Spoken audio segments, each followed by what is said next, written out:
Conte et raconte, le chat et la souris.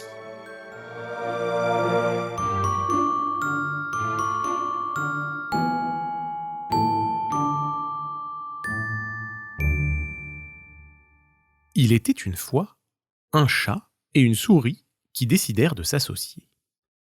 C'était il y a longtemps, au temps où la méfiance n'était pas encore de mise entre les deux espèces. Les souris faisaient alors confiance aux chats et les chats ne mangeaient jamais les souris. Ainsi donc, le chat et la souris s'installèrent dans une jolie petite maison. Et ils songèrent bientôt à l'hiver qui allait arriver. « Il faut que nous fassions de réserves de nourriture pour l'hiver, » dit le chat. « Sinon nous risquons de mourir de faim.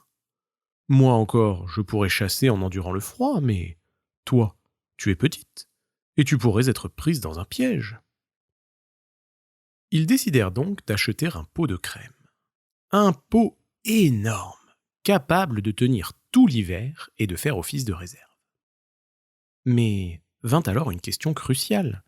Où cacher ces réserves ? Dans la maison, ce serait se mettre à la merci des voleurs. Chez un ami ? Mais qui pourrait être assez digne de confiance pour conserver un pot de crème si appétissant tout un hiver ? À l'extérieur ? N'y pensons pas, le pot risquerait d'être abîmé. Le chat eut finalement une idée. Nous allons cacher notre pot de crème dans l'église du village. Personne n'oserait voler quelque chose dans une église. Cachons-le au-dessus du confessionnal et notre pot sera bien à l'abri pour tout l'hiver. Ainsi fut fait. Le pot de crème fut caché bien à l'abri dans l'église et les deux partenaires vaquèrent à leurs occupations. Mais très bientôt, le chat eut faim. Il pensait à ce beau pot de crème bien odorant qui était caché. Il s'adressa alors à la souris en disant « Mon ami, ma cousine vient d'avoir un petit chaton, tout blanc avec des taches noires. Il est baptisé aujourd'hui et j'entends déjà les cloches sonner. Laisse-moi y aller, s'il te plaît. Tu t'occuperas de la maison pendant mon absence, mais je reviendrai bien vite. »« D'accord, » répondit la souris. Le chat partit et se rendit à l'église. Bien sûr, tout cela était faux. Il n'y avait aucun baptême, ni dans l'église, ni ailleurs. Lorsqu'il pénétra à l'intérieur de l'église, le chat se glissa jusqu'au confessionnal, ouvrit le pot de crème, s'assit tranquillement à côté et le lécha jusqu'à avoir mangé toute la couche supérieure. Cela fait, il referma le pot précautionneusement et s'en retourna retrouver la souris. « Alors » demanda la souris, « en as-tu bien profité ?»« Tout à fait, » répondit le chat. « Et comment avez-vous appelé le chaton ?»« Bien entamé, » répondit le chat. « Bien entamé ? C'est étrange comme prénom pour un chat. »« C'est original, oui, mais ma famille a certaines coutumes que nous nous devons de respecter. » Les deux compères retournèrent ainsi à leurs affaires. Mais, très rapidement, le chat sentit l'eau lui monter à la bouche.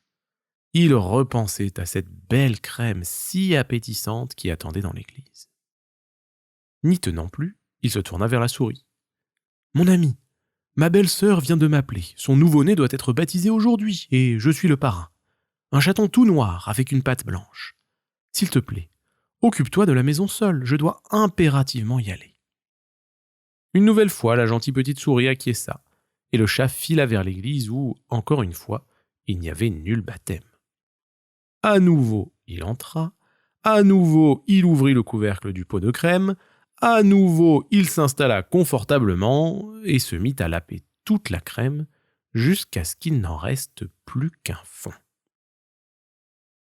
Il rentra ensuite à la maison et s'en fut retrouver la souris. « Comment était ce baptême ?» s'enquit la souris.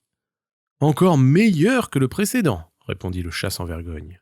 « Et le nouveau-né, comment l'avez-vous appelé ?»« Juste un fond, » répondit le chat. « Juste un fond ? Décidément, vous avez des coutumes très étranges dans ta famille. »« Eh oui, » répondit le chat. « Mais que veux-tu ? Nous respectons les coutumes, voilà tout. » Et à nouveau, ils s'en retournèrent à leurs affaires. Mais notre chat était gourmand, très gourmand. Encore une fois, il eut faim. Il pensait toujours à cette belle crème blanche dans son pot, et il se pourléchait les babines rien qu'en y pensant. Alors, encore une fois, il se tourna vers la souris. « Mon ami, j'ai un nouveau baptême. Je viens de voir ma sœur, son petit aîné. Il est roux avec une tête blanche, et on m'a demandé d'être le parrain. Je ne peux décemment pas refuser. S'il te plaît, occupe-toi de la maison pendant que je vais le tenir sur les fonts baptismaux. » La petite souris accepta encore une fois, et le chat se rendit dans l'église pour manger la crème, encore une fois.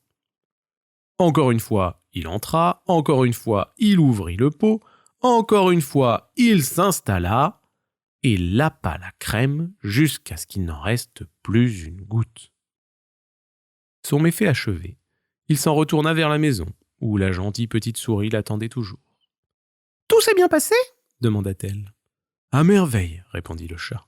« Ce baptême était encore plus beau que les précédents. »« Et comment s'appelle ton filleul ?»« Il s'appelle Toufini. »« Toufini ?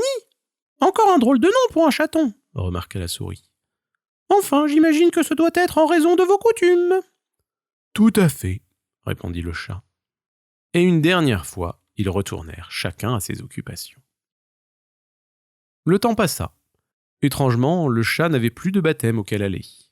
À l'été succéda l'automne, et à l'automne succéda l'hiver, et ce qui devait arriver arriva.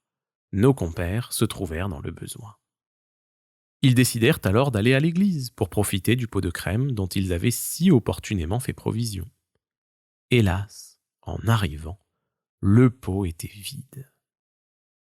À l'instant, la petite souris comprit. « C'est toi le coupable, bien entamé, juste un fond, tout fini. C'est toi qui t'es joué de moi et qui a égoïstement mangé tout notre pot de crème. » De rage, elle mordit le nez du chat si fort qu'elle le fendit en deux. Le chat, fou de douleur, voulut la dévorer, mais elle s'enfuit et alla se cacher dans les champs. Et c'est ainsi que, depuis, les chats ont une petite fente au milieu du nez, si vous regardez bien. Ils en veulent toujours aux souris et cherchent à les attraper pour les manger. Et les souris, de leur côté, ne font désormais plus jamais confiance aux chats.